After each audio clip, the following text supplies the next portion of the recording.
Mm.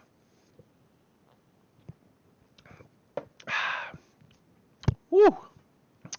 What's up, YouTube? I'm Alberta26, and today it's going to be some commentary on a King's Rest 10 run that I did a couple weeks ago.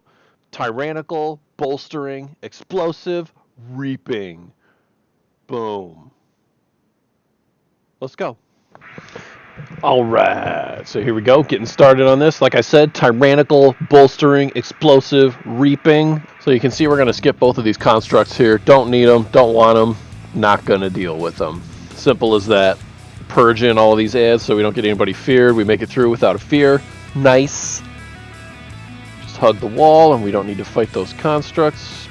The next two, we're going to fight them both at once because you have to. They're linked, but no big deal. Just avoid the smash. Some range can outrange it. Other people just sidestep it. Just do what you got to do to make it through. Leading up into this room, you just have to run through and touch the seal at the end. It'll cause all the ads to spawn. Clear this room and we'll be fighting the boss.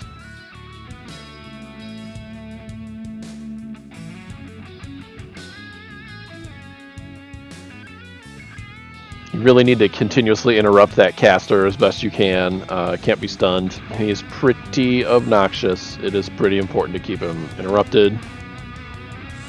These big guys with the shield, they will enrage themselves. It's a pretty short duration enrage, but it does hurt, so you will want to purge them whenever you can. Our mage died there. He was spell stealing a buff from them, and that's risky because if you take damage while you have that buff, then you are going to die instantly. So that is probably a gamble I would not take. You can see I'm pulling everything to the back of the room and line of sighting it just with the casters, and there's a patrolling mob of those dudes that you have to purge or they'll fear you. So easier just to pull everything back here nice and safe. Burning this down. Now this is a different type of ad here that creates these little swirling gusts. They'll kind of push you around a little bit and they'll do a decent amount of damage. Fortified weak, pretty hefty damage. So fighting in this tight space can be a bit of a risk in that regard, I guess. But, you know, I find it to be the safest most of the time. Fighting these two up here as well. Trying to avoid the gusts. Getting booped a little bit. A little bit of booping.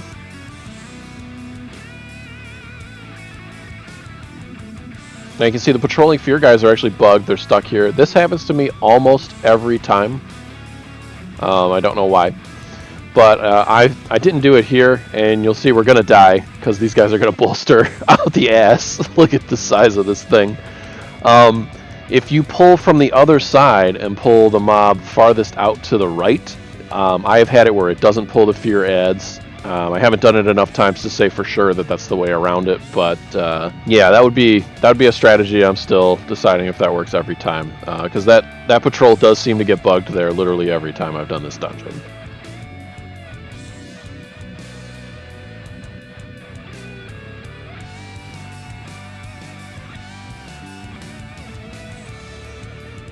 Alright, recover from the wipe, we're back in. This is the trickiest pull just because it has a little bit of everything, whereas for the other pulls it's been a little bit more spread out. But just keep the interrupts on the caster. Keep an eye on when that big ad enrages. That's a good time for a personal cooldown, especially Fortified Weak. If you have a druid, they can soothe it off, which is pretty legit.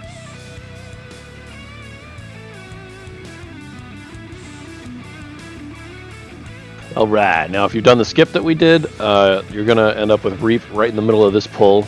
And as you can see, we just hit that 20% mark. So here comes the Reap. Makes me question this strategy, but there's a lot of room to move around by the time you're on this last pull. So lots of chance to avoid the smashes and not get your max health reduced.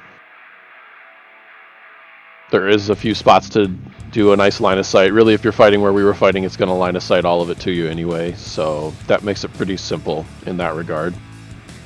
But I am still going to die. Not enough stuns, I think. I didn't look at the recap, so... And I think I took a couple of smashes as well, so that's not easy to contend with from the healer's end. But that's okay, because we brought a druid, and druids are the master class. I definitely believe that. Our damage is low right now, so warriors are more preferable in Mythic Plus, but there you go, druids rule. Made it through.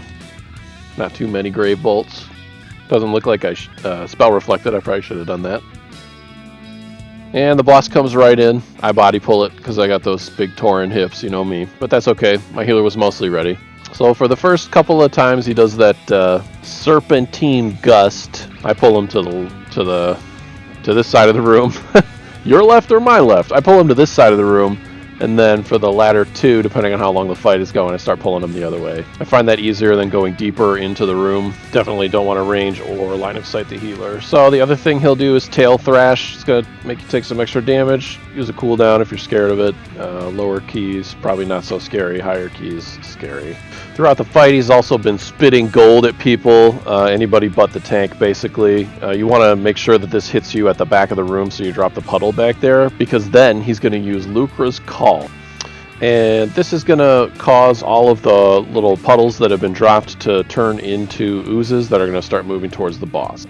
Should they reach the boss, he gets a really big absorb, and he also gets a nice damage buff. So you should not let this happen.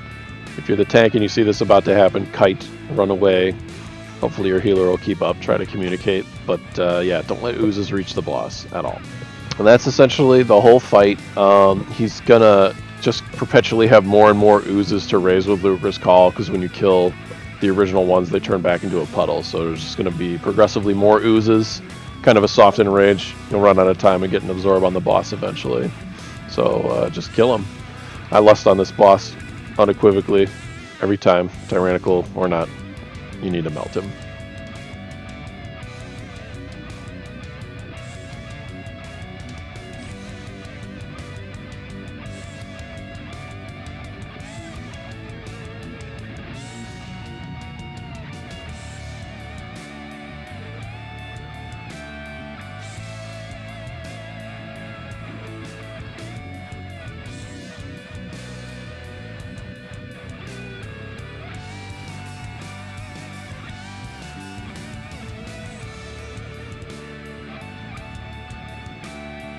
Make it through this guy, and you're moving on to a nice little trash gauntlet. I kind of like this part. I think it's better than just fucking trash, you know. Interesting enough. So we'll start with the pair back here on the right. Now the archer is going to just shoot, shoot, shoot. Keep aggro on her. She'll also do a poison arrow ability where it's like a cone. So if that's targeting you, you need to move away from everybody else. She also has the raptor with her that'll leap around, and it'll do a little like thrash in place, so you got to move out of that when it leaps somewhere. Our next little squad is this trio right here. Now the big ad is gonna do this lightning cone thing, and you need to move the hell out of that because it hurts a lot. Now one of the other ads also will do a induce regeneration or something like that to heal. You need to make sure you interrupt that ability. And this is all normal trash, so it can bolster, it can rage, it can do just normal trash stuff. So be mindful of that. Alright, the next little group we get, this is interesting. This is the biggest pack, and so on a bolstering week and an explosive week, this is like kind of challenging on its own. More explosives, and it's going to bolster up the big ad inevitably, unless your DPS is very disciplined.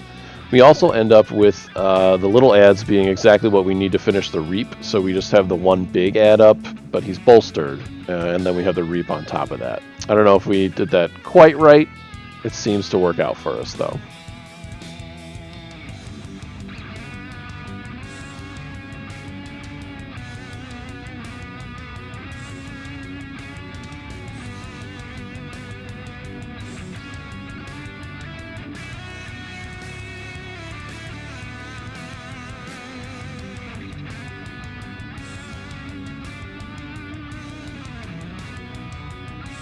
Making it through. So fighting these two right here. These two are pretty straightforward. One of them spams shadow bolts at you, and the other one intermittently does a blade storm and chases people. So run away from the blade storm and interrupt whenever you can. Kill him.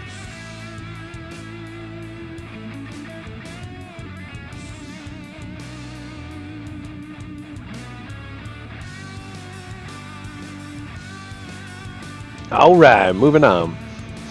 Now the ad on this bridge here is a common one for people to skip if they have a rogue with them. It is plausible. It is a big hunk of percentage that you really don't need, to be honest. So that's a thing. But just watch out for the burning smash or whatever, and you know, laser beams are going to happen, but just run. Now getting into this room can be tricky on a bolstering week because it's going to bolster because there's a lot of oozes. So I start by pulling a few of these oozes. They drop a puddle when they die. It doesn't take too long to go away, but it's going to be there for the next pull. You don't want to bolster these golems at all. You know, pull a bunch of oozes and pull this guy with him because he has more health than them. He'll probably survive, and then bolster the fuck up. That won't be bad. But he'll entomb people, throw them in the sarcophagus is there. You just have to break them out by clicking it. I'm real close to a reap here. You see me kind of contemplating that. I'm trying to be as close to it as I can. These oozes make it kind of easy. This is kind of a forgiving one. And then when the reap does happen, you want to line of sight it in this room. Just standing right over here. See, I can make them all come around the corner. And this is an advantage to killing this ad instead of skipping at the bridge ad, because it is such a big hunk of percentage. That means that this reap is going to be kind of smaller. So, something to consider.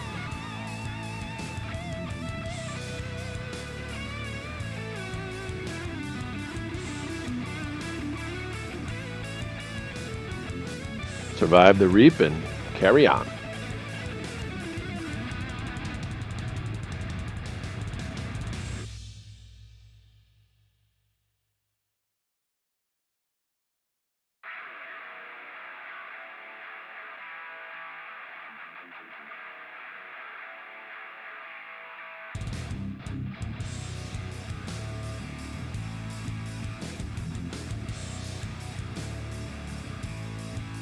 Again, making sure to pull the oozes without pulling the construct. Control that bolster.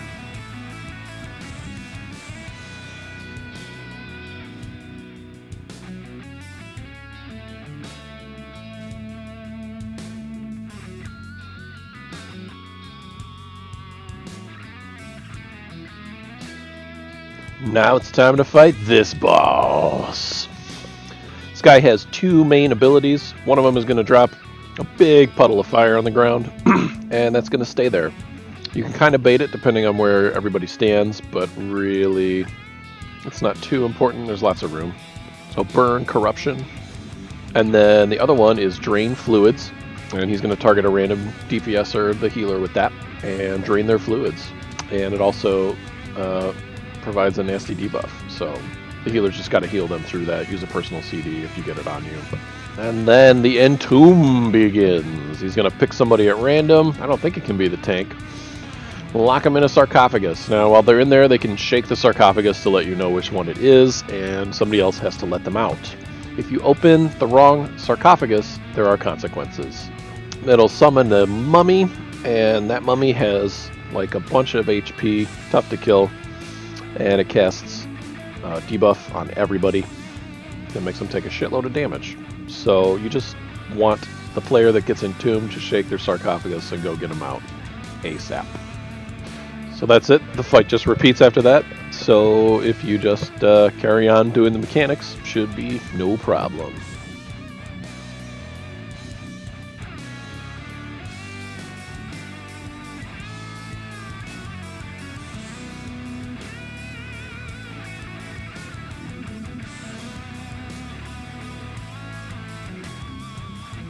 Alright, so this next segment of trash takes some thought, some planning.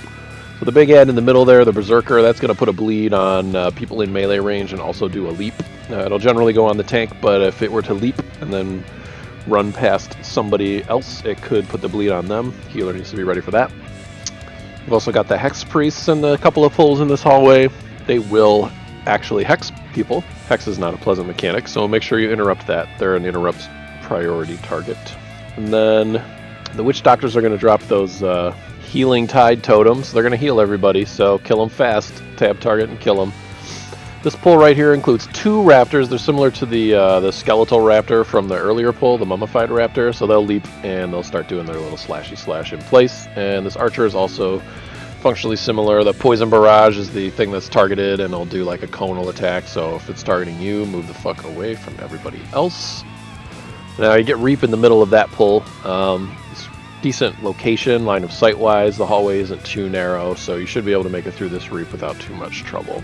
And then moving on. Hopefully you've caught the Spectral Brute in his patrol back at this point.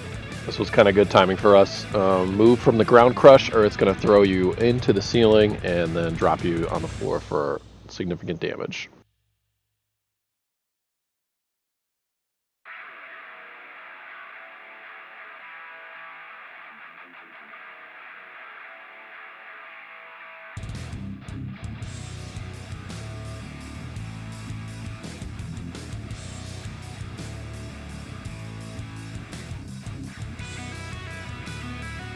It's another one of the archer mobs, so you're interrupting the Hex Priest and you're avoiding the Poison Barrage and the Leaping Thrash or Thrashing Leap, whatever it is.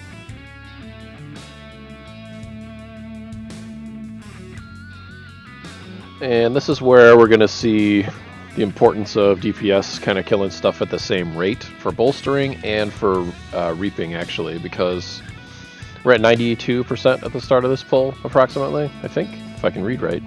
And so it's not going to take very much of this pull in order to reap us. But my DPS kind of starts to space it out.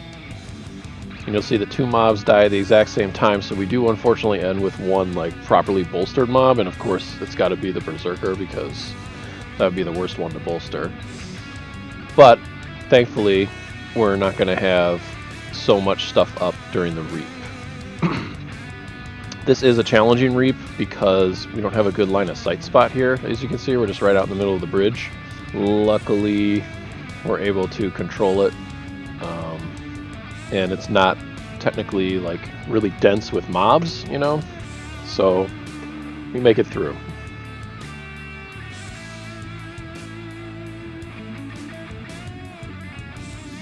Finish up with the reap there. We've just got one pull left, and these are just purely on top of everything, so we're not going to get another reap, obviously. This is or can be a challenging pull. It's two Berserkers, so they do leap around a lot, and then they will both apply their bleed effect, the dot. It's rather painful. So this can creep up on you, especially on a fortified week. Just be ready to use cooldowns. And then we're on to the boss.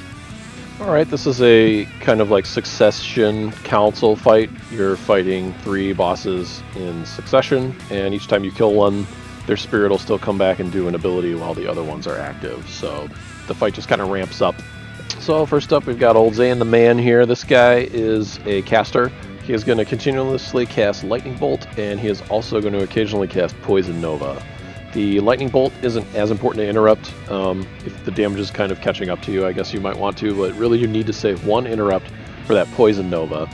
It's a nice long channel, and so you have plenty of time to get to it, but interrupt it or everybody gets poisoned, and it sucks. Now this guy's also going to summon 4 totems. They all need to die, but there's an order of sorts that they need to die in. Firstly, the Explosive Totem, which is going to channel a spell and then explode. Big AoE damage to everybody.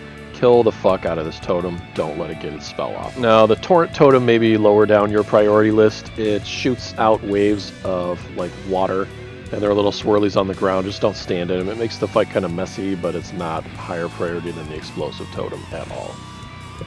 Now next up we've got an Earth Wall Totem. This is going to protect the boss, whichever one happens to be active. And this totem is super annoying and stops damage on the boss. So I would say this one's second, depending on your group comp. You might want to kill the Thundering Totem before this one, because the Thundering Totem is going to interrupt all players for 4 seconds. Which, if you have a druid healer, that's really not frightening at all. If you have a paladin or something like that, that might be terrifying. So, Explosive Totem, probably the Thundering Totem or the Earthwall Totem, and then the Torrent Totem. On a Tyrannical week, you might prioritize the Torrent Totem higher because it is a lot of AoE damage that people may or may not be avoiding properly. So next for us, you can already see that Kula, what's her name? I don't know, Kula. I'm saying Kula because it's Kula.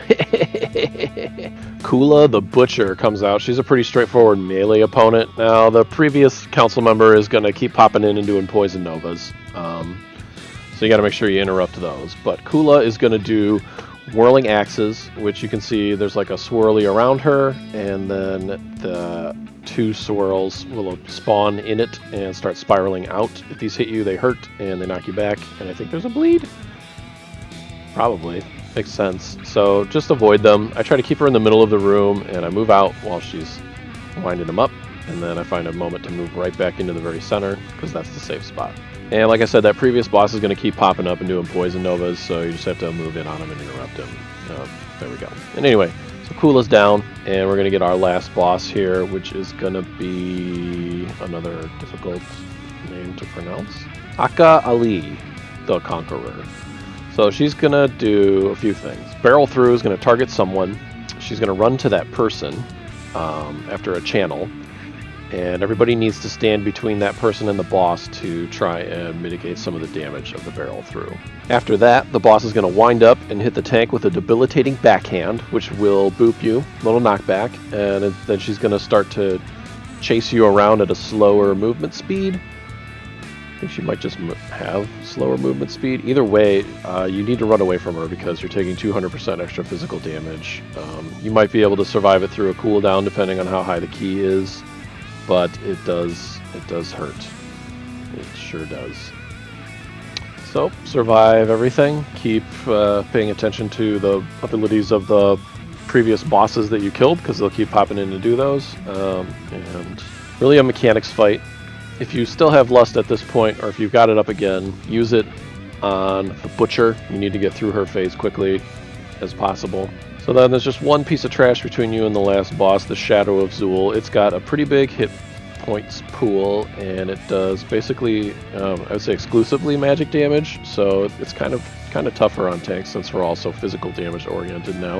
It's going to put a debuff on someone that will explode, so they just need to move away from everybody, and then he'll also create these little puddles that people need to stand in to prevent them from slowly pulsing and damaging everybody. Get through that, we're on the boss, King Daza! So the King's got a few things going for him. He's got Gale Slash, where he'll create a tornado that flies around the room, and it'll boot people that it runs into or run into it and do damage. So watch out for that.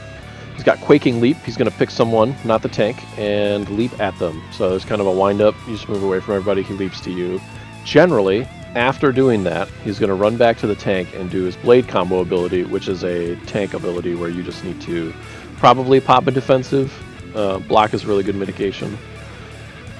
Now, when he hits 80% health, he's going to call out Reban, which is going to be an ad. It's going to leap around and do that kind of like thrashing in place animation. So just try to avoid that. I say focus it down. Try to kill it. Good plan.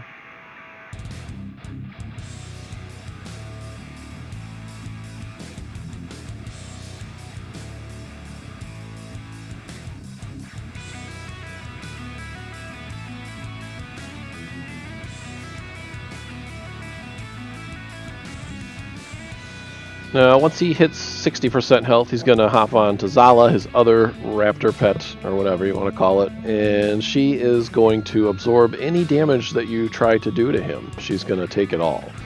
So you might as well just target her anyway. Or cleave. Probably cleave. And then she also does a Deadly Roar, which is going to hurt everybody and also fear them for just a couple of seconds. There's not much to do about that. Tremor Totem can help you avoid one, but she does it reasonably frequently. So then if you kill her fast enough, he dismounts, and we're back to a ground battle with the same abilities that we're familiar with.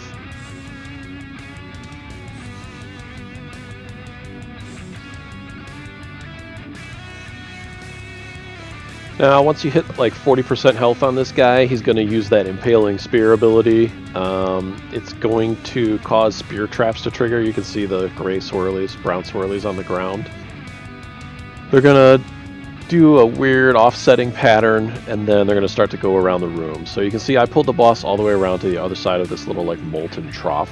If you avoid the first few like waves of that alternating pattern, it's going to happen.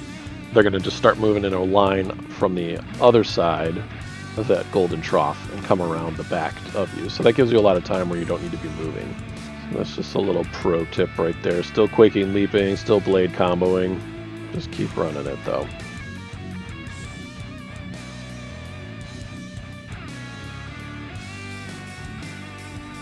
And that concludes this King's Rest 10. We did one chest it, a couple deaths. Definitely the deaths to the bolster at the beginning were not cool. I don't like that pole doesn't keep patrolling around like it's supposed to, but hey, that's what it is. The skip on the bridge would not have served us, so I feel like this is actually better. There is maybe a skip that we could do during that ghost hallway, but that's for another video, I'm sure. So yeah, that's it. King's Rest 10. So I hope you liked this video. I hope you found it helpful. Maybe learned something you didn't know, or at least like watching me die. And that's it. So that's it for this video. Thanks for watching. Please click like and subscribe if you like the content and would like to see more. Sometimes I make videos and I put them up, so you'll see some every now and then. Yeah. Anyway, and let me know if you like this kind of content, or if you like more discussing lore type content, which I've never done before, or if you like discussing just news and upcoming stuff. I don't know. Until next time, I'm Alberta26. Game on.